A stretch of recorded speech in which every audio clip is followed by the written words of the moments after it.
just want to pop you over to the Joburg Council. That's where Finance MMC Margaret Arnolds is currently tabling the Metro's budget. Important story that's given just how many issues Johannesburg is faced with in the lead up to the G20 Summit this November. Let's listen in. But thank you very much, Mr. President, for heeding to the call when the city of Johannesburg called you. It signals the dawn of a decisive new chapter defined by institutional alignment and strategic resource mobilization. With the establishment of the Presidential Working Group, our city is now poised to fast-track transformative change that will reshape the urban landscape and advance economic justice.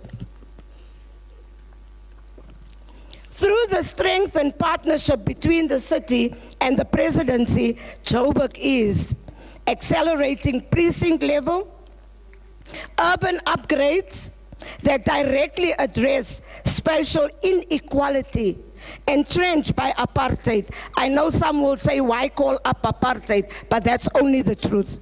Prioritizing investments in historically underserved communities to unlock economic opportunities and improve equality of life. Aligning municipal service delivery standards and performance metrics with national development priorities. Also unlocking vital national grants for capital investment. A clear demonstration that the full fiscal power of the state is being deployed to modernize critical infrastructure and catalyze economic development at scale. Harnessing climate finance to drive the expansion of green infrastructure, positioning Johannesburg as a leader of South Africa's commitment to a just and sustainable transition to a low-carbon future. Johannesburg no longer walks the path of transformation alone. The Presidential Working Group embodies a new era of cooperative governance and political will. Speaker, Johannesburg is more than a hub for municipal services. It is a city of strategic influence, continental leadership, and global soft power. Thank you, Mr. Mayor, for positioning us on a global scale. Thank you for doing that for the city of Johannesburg. As we prepare to host key elements of the G20 and the U20 summits, the budget firmly positions Johannesburg as a continental launchpad, a place where Africa's resilience, innovation, and potential will be on full display for the entire world. Our city will showcase the resilience and ingenuity of African urban centers, highlighting our capacity, as some of you say we don't have capacity, to manage complex challenges such as urbanization, inequality, and climate change through innovative, locally grounded solutions that sets global standards. Our ability to attract and leverage international investment into the next generation. Green and digital infrastructure accelerating our transition to a diverse, sustainable economy that creates quality jobs and broad-based prosperity. The G20 Summit is not merely a global event. It is our moment as Johannesburg to lead. Joburg stands tall, not as a mere host, but as a confident, assertive representative of Africa's ambitions and capacity. Through this platform, Johannesburg will amplify its voice and influence, reaffirming its status as a beacon of hope and of progress, innovation and transformation. A city where the future of Africa is being boldly and deliberately forged. As the Executive Mayor declared in the State of the City Address 2025, must be the year we see the Joburg we all want to see, not the Joburg from someone else's eyes, but from all of us. It must not only be a dream, but we must deliver it. Sometimes we dream and we cannot deliver. This budget is our delivery mechanism. And today, with over 6 million residents, Johannesburg stands as Africa's most populous city, south of the Sahara, a magnet for workers, students, traders, and also dreamers from across the continent. But with the scale comes stress of infrastructure, housing, transport, sanitation, and the big one, safety. The budget is a deliberate response to that stress, backed by political will and shaped by the people. Speaker, the budget is tabled just 3 days after Africa Day. It's actually sad to see that no one is celebrating Africa Day here. A moment that reminds us Joburg is not only a South African city, it's a Pan-African metropolis shaped by the dreams and not forgetting the struggles and contributions of Africans across the continent. The 2025-26 budget is more than a financial plan. It is a reaffirmation of Joburg's continental duty and a local expression of the African Union agenda, the Africa we want. It champions African-led urban transformation, economic integration, township empowerment, and restored dignity for youth and workers. The Joburg we want is not separate from the Africa we want. It is the foundation, the test, and the opportunity. Through this budget, Joburg is reaffirming its place as a world-class African city. Madam Speaker, before we delve into vision and values, let us begin with what the public demands most clarity on. For the 2025-2026 financial year, the City of Johannesburg presents an operating revenue of 84.8 billion, operating expenditure of 80.7 billion, projected surplus 4.1 billion, before taxation and capital grants. Capital budget 8.7 billion, 26.2 billion over the medium term. We are tabling a budget that is as big as us. Speaker, we are tabling a budget, a total budget of 89.4 billion for the 2025-2026 financial year. Our key revenue drivers are, and I would want the residents of the city of Johannesburg to listen to what I'm saying next. Electricity, 25.6 billion. Water and wastewater, 20 billion. Property rates, 18.1 billion. Refuse removal, 3.3 billion. National fuel levy, 4.57 billion. We are proud to say, as the City of Johannesburg Executive Mayor, this budget is fully funded and pro-growth budget. An instrument of transformation and a roadmap to resilience. Some thought we are not funded, and some are saying we are unfunded. We are funded.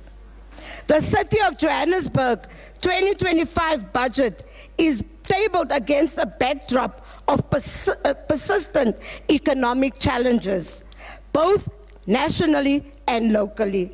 South Africa's economic recovery remains uneven, with structural constraints such as high employment, weak investment levels, and persistent load shedding continuing to weigh on growth prospects.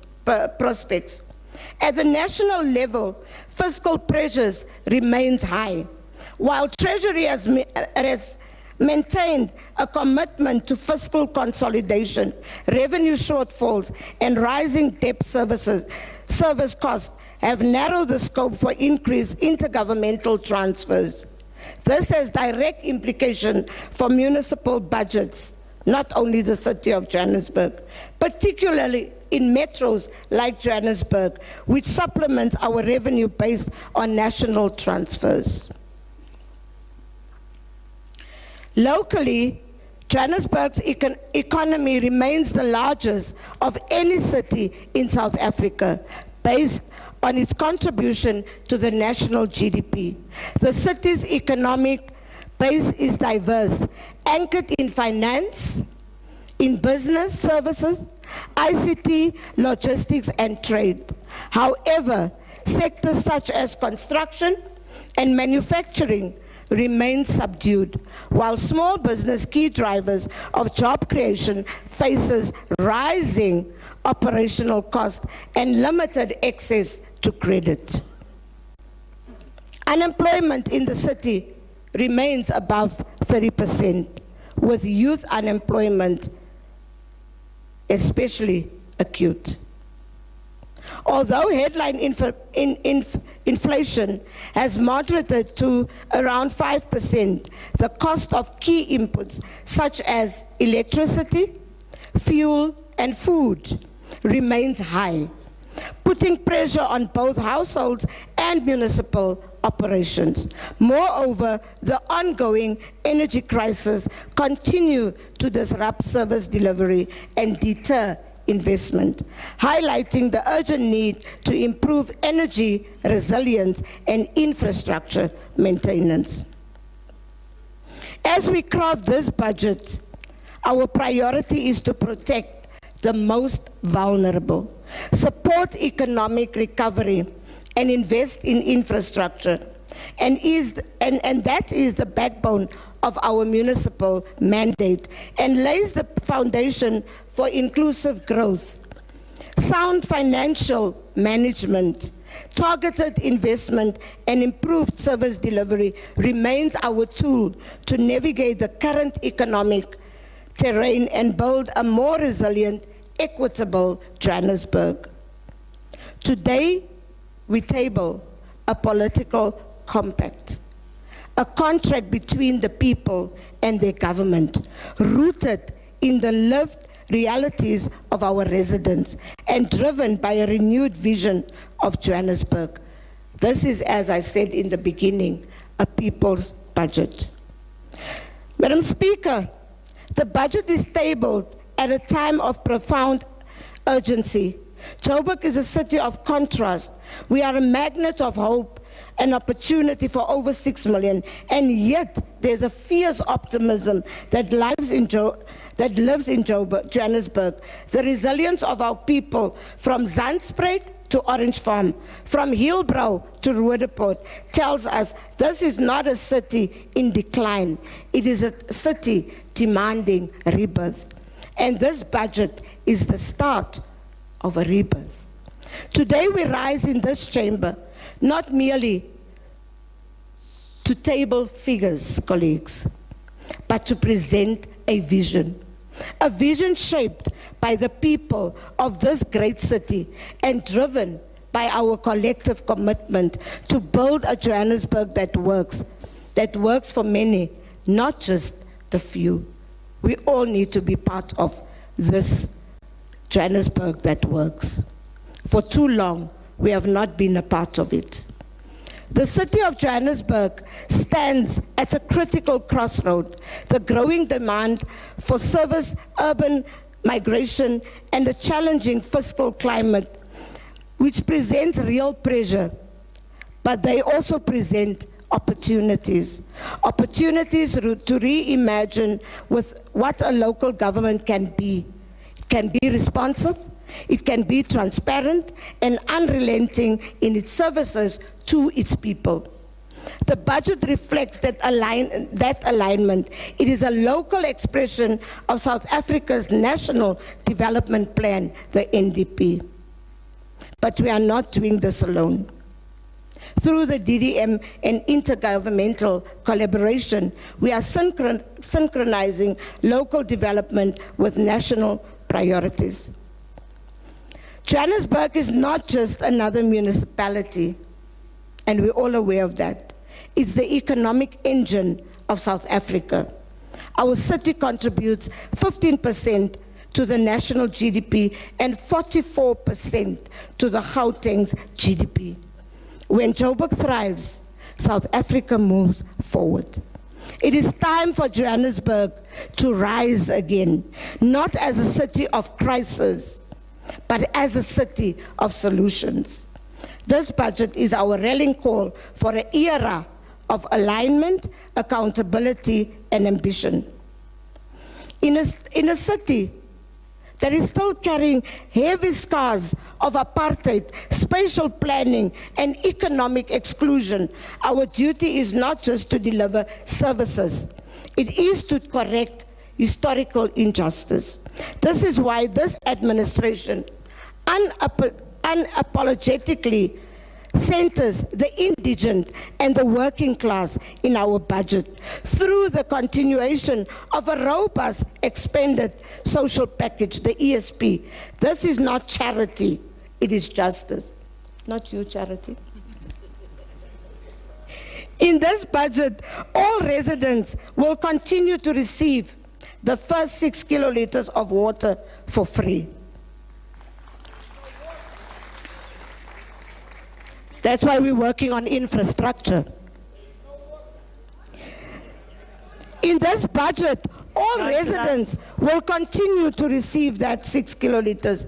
ESP qualifies residents to receive up to 15 kiloliters of free water, 15 kilowatt hour of free electricity, free sanitation and refuse removal, because in Johannesburg we believe that basic services are a human right and not a privilege. Pensioners who build the city with their labor receive up to 100% rates rebates on homes valued up to 2.5 million. Indigent households, child-headed families, people with disabilities and the unemployed are supported through targeted rebates and subsidies on municipal service, housing, and transport. We refuse to allow economic pressure to push our people further into the margins. This is the reason why we are holding the prepaid electricity surcharge unchanged at 200 Rand, excluding VAT. A deliberate act to protect the poor against rising energy costs. The budget makes it clear we will not govern in a way that reproduces inequality. Our pro-poor program is a political choice, rooted in the values of equity, dignity, and redress. It is a signal that in the city of Johannesburg, no one will be left behind. So let's unpack the key drivers of this budget. Revenue for 2025-2026 reflects a 9.3% increase compared to the previous year. This increase is primarily driven by service charges, which accounts for the largest share of the city's revenue base. Electricity service charges are budgeted at 25.6 billion, up by 12.5. There is also a focused plan to reduce technical and non-technical electricity losses from 28% to 25%. Water and wastewater charges will generate approximately 20 billion, up 11.8% from the current year, underpinned by an average target increase capped at 13.9%, despite a rand water increase of 15.3%. Refuse removal revenue increased by 6.4% to 3.3 billion, with service reliability a core deliverable tied to the tariff increase of 6.6. Property rates, the city's second largest revenue stream, are expected to generate 18.1 billion, reflecting a 4.6 increase. This increase remains below CPI in recognition of the economic stress many households and businesses are facing. Fuel levy allocation from National Treasury will amount to 4.57 billion, a 10.8 increase, demonstrating continued alignment with national revenue frameworks. We have pursued a tariff strategy that is balanced and progressive, ensuring services are funded sustainably without excess burdens, ensuring indigent households continue to benefit from the ESP. We are in the process of reviewing our ESP policy to more inclusive and allow access to more vulnerable individuals. We are being transparent, ensuring residents know exactly what they are paying for. It is important to note, while the average tariff increase may seem high, primarily driven by pass-through costs for Eskom and Rand Water, the increases are necessary to maintain the integrity of core services. However, the tariff structures includes targeted lifeline and indigent support mechanism for qualifying households to ensure the vulnerable are always shielded. All right, so you're listening into the voice of Margaret Arnolds, the Finance MMC in Johannesburg, laying out the budget of the city. It's a speech that's got a few numbers, but a lot of poetry. She says Joburg is a city of contrast. It must rise as a metro with solutions and not as a metro characterized by a crisis. She's also mentioned that the 89 billion rand budget is fully funded, outlining there that most of the money comes from electricity, water and rate collections. We'll continue listening into that, but also on your screen there you can see litigation underway in the Supreme Court of Appeal as that court hears President Cyril Ramaphosa's appeal against a High Court ruling around the recognition of Mrs. Zwelithini as the king of the AmaZulu nation. And just beneath that, live visuals from the Jocelyn Smith sentencing proceedings that are underway in Saldanha.